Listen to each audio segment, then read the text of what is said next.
নমস্কাৰ, মই মইনা হাজৰিকা কমল এগ্ৰো অন্য এটা ভিডিঅ'লৈ আপোনালোকক সকলোকে স্বাগতম জনাইছোঁ। বৰ্তমান সময়ত আমি জেং জাতীয় খেতি কৰি আছোঁ বাৰিষাৰ বাবে। গতিকে আপোনালোকক আমি কেনেকৈ জেং জাতীয় খেতিসমূহ কৰিছোঁ আপোনালোকক জনাওঁ। জেং নিদি পিনে আমি ৰছীৰেনো কি পদ্ধতিৰে আচলতে খেতিসমূহ কৰিছোঁ কম খৰচত, তাৰে অকণমান থুলমূল জনাওঁ। পোনপ্ৰথমতে আমি এনেকৈ সৰু সৰু কামি কৰিছোঁ, প্ৰায় 6 ফুটমান ওখ, এই দেখিবলৈ পাইছে। তাৰপৰা এই যিটো আমাৰ বেড আছে, দুটা বেডৰ পৰা আমি ক্ৰছ ছিষ্টেমত লগাইছোঁ। খুঁটিৰ পৰা খুঁটিৰ দূৰত্ব ৰাখিছোঁ আচলতে 4 ফুট। 4 ফুট ৰখাৰ পিছতে আমি এনেকুৱা লাইলনৰ ৰছী লৈছোঁ, দেখিবলৈ পাইছে। ওপৰত এডাল মাৰিছোঁ, মাজত এডাল মাৰিছোঁ, একেবাৰে তলত এডাল মাৰিছোঁ। তাৰপিছত তলৰ মৰাৰ পিছত এডাল দেখিবলৈ পাইছে বৰ সূতা, আচলতে এডাল মাৰ্কেটত আপোনালোকে খুব কম মূল্যতে পাই যাব, কেজি ছিষ্টেমত কিনিবলৈ পায়। আৰু এইডাল যিডাল লাইলন আচলতে এইডাল বহু বছৰ যায়, 3-4 বছৰ বেছি ইউজ হয়। এইডাল একেডাল ৰছীকে প্ৰতি বছৰে ইউজ কৰিব পাৰে। তাৰপিছত ছাইডত আমি এনে দেখিবলৈ পাইছে গোটা বাঁহ, ধৰি লওক একেবাৰে ছাইডত গোটা বাঁহ এনেকৈ আমি লগাইছোঁ। ওপৰত ৰছী বান্ধি আমি এডাল দেখিবলৈ পাইছে, এডাল ৰছী ওপৰত একেবাৰে ৰছীডাল বান্ধিছোঁ। তাৰপিছত এইটো আমি পুৰণ চিনকৈ এনেধৰণে বান্ধো। অকণ দেখুৱাই দিয়ক।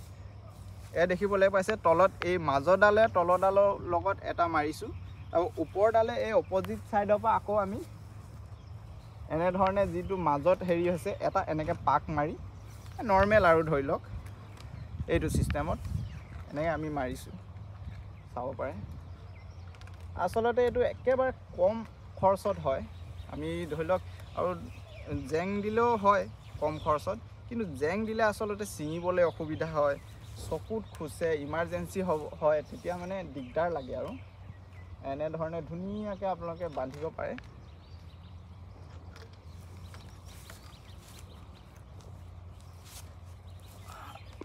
এনেকৈ আৰু এটা এটা পাক মাৰি দিব লাগে। এইটো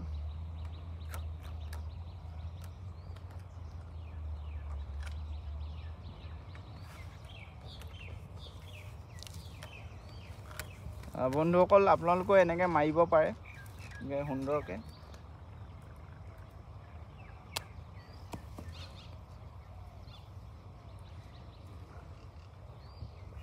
কেজি ছিষ্টেমত পায় আচলতে, ৰছীডাল চাব পাৰে। এনেকৈ নেচা ছিষ্টেমত থাকে। আমি এনেকৈ ধুনীয়াকৈ বাঁহ এডাল কাটি লৈ পিনে যোগাৰ কৰি এনেকৈ মেৰিয়াই লৈছোঁ ভালদৰে। তাৰপিছত আমি এনেকৈ সুন্দৰকৈ মাৰিছোঁ। বন্ধুসকল, দেখিবলৈ পাইছে জিগজেগটো আচলতে কেনেধৰণে হয়। এই যিডাল এনেকৈ কাটি বন্ধা হৈছে মাজৰডাল, এইডালৰ পৰা এইডাল দূৰত্ব দেখিছে কিমান, এইটোৰ পৰা এইটো মাজত এইটো এটা গাঁঠি হয়, তাৰপৰা আকৌ তললৈ আহিলে এইটোৰ পৰা এইটোলৈ হয়। দেখিবলৈ পাইছে সুন্দৰকৈ আমি এনেকৈ কৈছোঁ। তাৰপিছত এনেকৈ কৰিলে আৰু ভাল হয়। আৰু এইটো গছডাল এবাৰ যেতিয়া লগাই দিব নিজে আৰু ধুনীয়াকৈ বগাই উঠি যাব। আৰু বেছি বিশেষ টেনশ্যন কৰিবলগীয়া নহয়, বেছি উঠাই মেলি থাকিব নালাগে। এনেকৈ কৰিলে মানে খুব সোনকালে উঠি যায়। জেঙত হ'লে জেঙৰ পৰা লুটি খাই পৰে, মানে অসংখ্য অসুবিধা হয় জেঙত। গতিকে আপোনালোকে এনেকৈ কৰিব পাৰে।